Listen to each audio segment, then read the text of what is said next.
Bigay po natin sa Panginoon ang buhay po natin. Let us surrender our life once again to the Lord. Yes, Lord. I-surrender mo lahat sa Panginoon.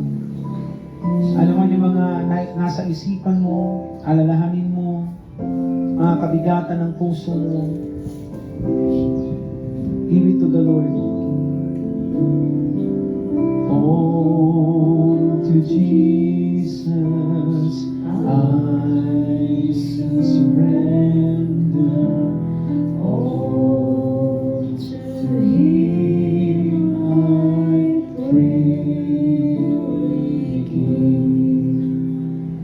I will ever love and trust in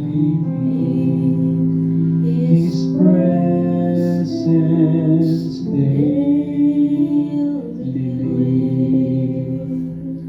I surrender all.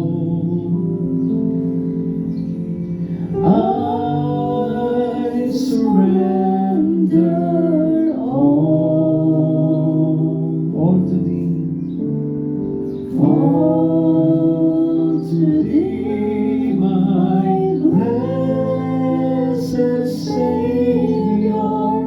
I surrender all. All to Jesus I surrender. Ibigay natin ngayon sa Panginoon ang lahat.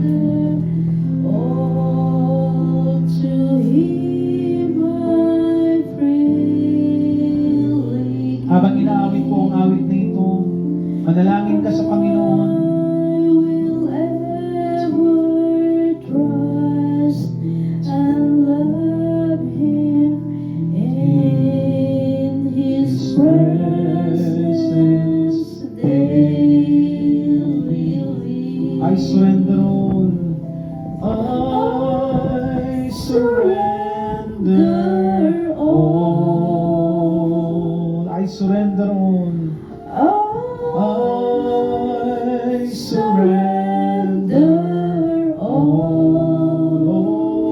to Him. All to Thee, my blessed Savior, I surrender all. Once again, I surrender all to the Lord. I surrender all. Surrender to the Lord. I surrender All to Thee. all to Thee, my blessed Savior. I surrender all. Sa hapon na ito, kapatid kay Kristo, ibigay mo ang buhay mo sa Panginoon. The moment you surrender your life to the Lord, expect mo, things will change. Ano man yung pinagdadaanan mo ngayon na situation, ano man yung kalalagayan mo ngayon. Sabi ko nga kanina, at sabi ng salita ng Diyos, ang totoong pinagpala at ang totoong mapalad ay yung tinawag at tumugon sa panawagan ng Diyos. Kung hanggang ngayon, kapatid ko, hindi mo pa tinutugon ang panawagan ng Panginoon, this is the right time. I-surrender mo lahat ng guilt sa puso mo. I-surrender mo lahat ng sin dyan sa puso mo. Lahat ng iniquities, lahat ng kabigatan, lahat ng negative mindset dyan sa isipan mo. I-surrender mo sa Panginoon at tumugon ka sa purpose at intention ng Lord. Bumalik ka sa original intention at purpose ng Lord kung bakit kanya tinawag sa lugar na ito. And listen to His word. Gawin mo kung anong napakinggan mo at manatili ka kahit anumang mangyari. Saan ka man dali ng Panginoon, manatili ka, gawin mo ang kanyang kalooban. Ibigay mo yung buhay mo sa Panginoon.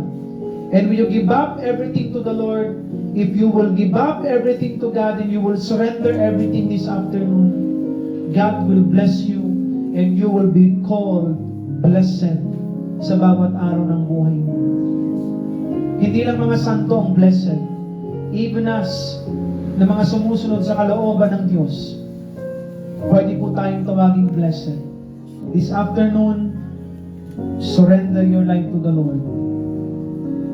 Ibigay mo ang buhay mo sa Panginoon. Once again, all to Jesus I surrender. All to Him I freely give. I will ever love and trust Him, love and trust Him in His presence daily. I surrender all. I surrender all. Ibigay mo ang buhay mo sa Panginoon. I surrender all to Thee. All to Thee, my blessed Savior. I surrender. Once again, I surrender all. I surrender all. Surrender your life to the Lord. Hallelujah, hallelujah. All to Thee. All to Thee, My blessed Savior, I surrender all. I surrender all. I surrender. I surrender all. I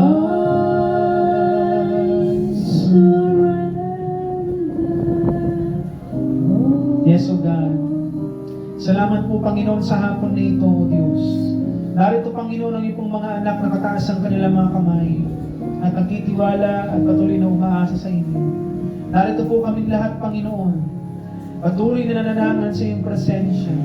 Sapagkat, O Diyos, wala po kami magagawa kung kami hiwalay sa inyo. Panginoon, sinusuko namin ang lahat. Sapagkat may mga pagkakataon, Lord, sa buhay po namin, nahihirapan kami. Hindi namin kaya yung aming pinagdadaanan. Nabibigatan kami, Panginoon.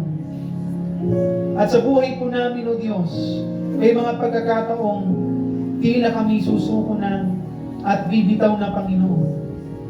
Minsan hindi namin nasasabi sa aming pamilya, sa aming nanay, tatay, sa aming mga nakakasalamuha. Panginoon, tulungan niyo po kami sa oras na ito.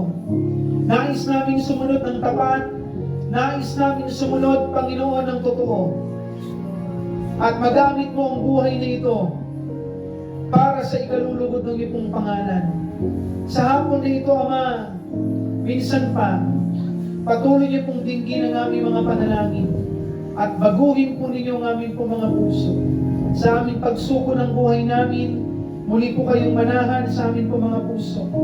Muli niyo pong punuin ang aming puso ng iyong presensya at muli niyo po kaming gamitin ayon sa iyong kalooban. Lalo na mga kapatid ko rito, Panginoon, na nakataas ang kanilang mga kamay, nakapikit ang kanila pong mga mata. Sa hapon nito, O Diyos, nananalig po kami, Panginoon, gagawa ka ng himala sa kanila pong mga buhay. In this moment, Lord, ano man ang kanilang mga sitwasyon at kalalagayan, once again, O God, amin pong ginagamit ang authority pinagkalag niyo po sa amin. Sabi niyo po sa iyong salita sa Matthew 18:18, ano mang ipagbawal namin sa lupa, ipagbabawal mo sa langit. Yes, Lord. Ano mang ipahintulot namin sa lupa, ipahihintulot mo sa langit. Yes. Sabi ng Mark 16:17, ang sumasampalataya magkakaroon ng ganitong tanda ng kapangyarihan.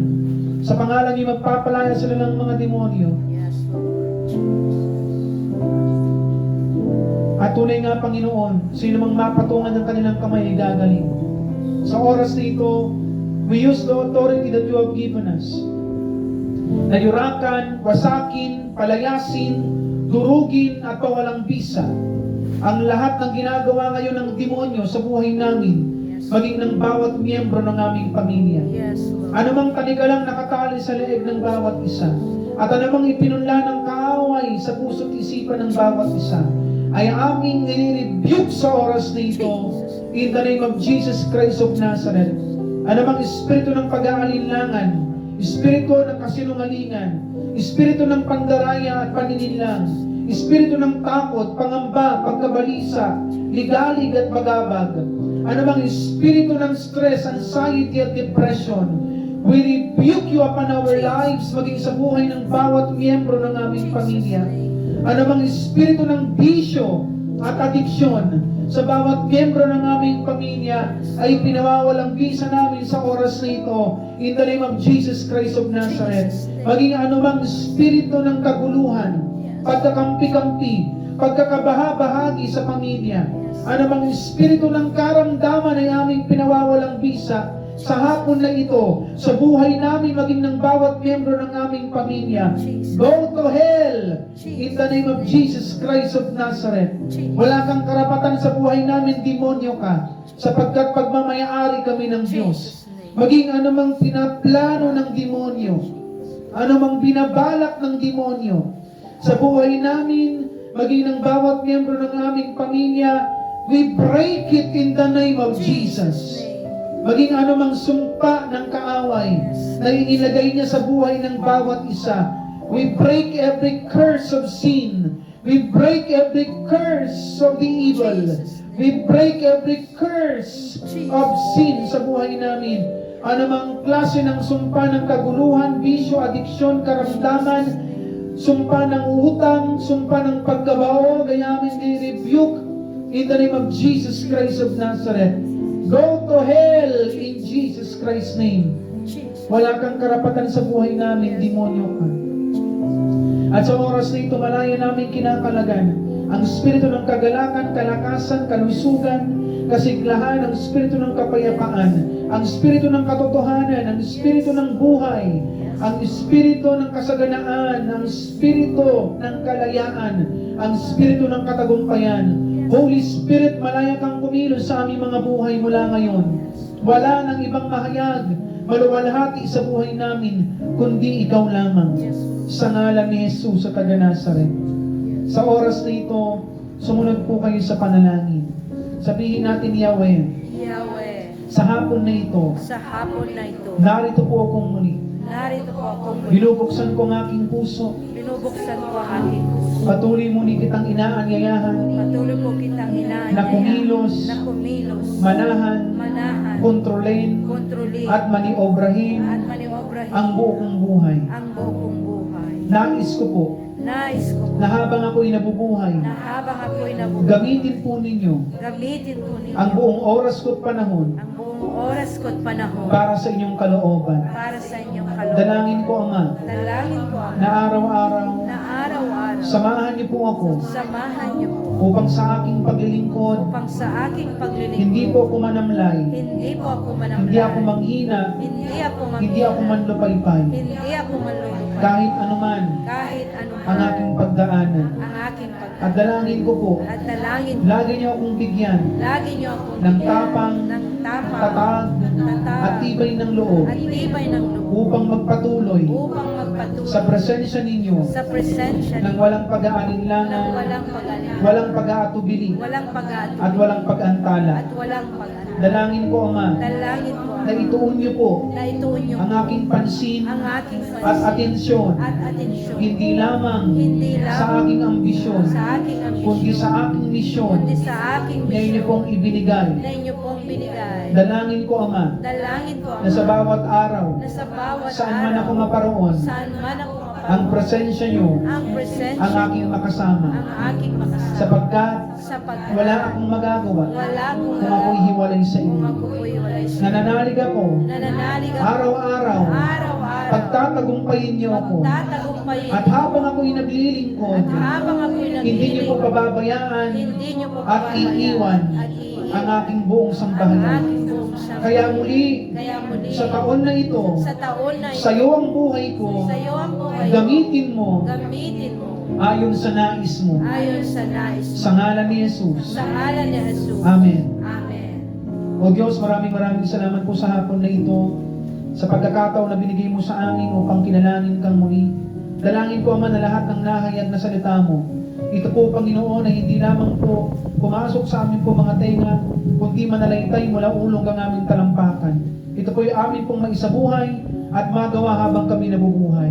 O Diyos, dalangin ko po, Ama, na lahat ng tumugon sa panawagan niyo sa hapon na ito, ano man ang kanilang mga prayer requests, dalangin ko po, O Diyos, na patuloy mo namang tugunin ayon sa iyong pangako, na anumang hingin namin sa pangalan niyo, inyo pong ipagkakaloob.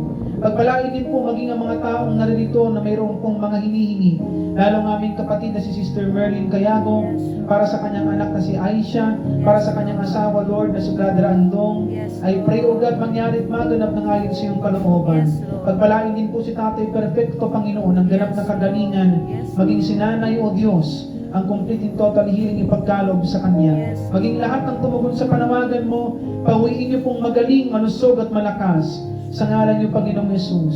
Akin din pong inilalapit sa iyo, Panginoon, ang buhay ko, maging ang akin pong asawang si Lani, sa mga pagsubok na pinagdadaanan namin.